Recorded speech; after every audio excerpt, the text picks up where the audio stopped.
Младите во Соединетите Американски држави се почесто ја заменуваат популарната платформа TikTok со Red, нова апликација која брзо добива внимание. Оваа промена е делумно резултат на неодамнешните забрани за TikTok во неколку сојузни држави, поради загриженост за безбедноста и приватноста на корисниците. Red нуди свеж пристап, комбинирајќи кратки видеа и музички содржини, што ја прави привлечна за генерацијата Z. Платформата овозможува креирање уникатни видеа со користење на популарни и нови песни, привлекувајќи голем број независни уметници. Експертите предвидуваат дека Red би можела да стане сериозен конкурент на TikTok, особено поради растечката популарност и зголемената поддршка од младите корисници. Оваа апликација веќе се позиционира како лидер меѓу новите трендови на социјалните мрежи.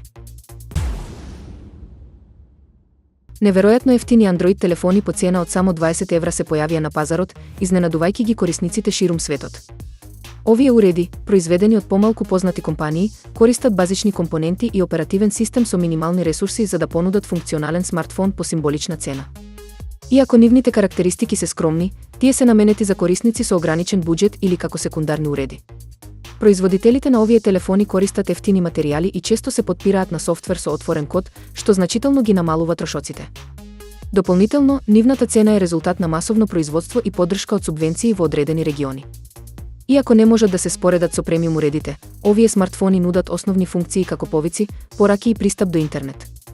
Критичарите ја отворија дебатата за квалитетот и безбедноста на ваквите уреди, но многумина ги гледаат како решение за намалување на дигиталниот јас, особено во земјите во развој. Со цена што е речиси символична, овие телефони стануваат достапни за поширок круг на луѓе, поттикнувајќи ги производителите да продолжат да развиваат нискобуџетни технологии.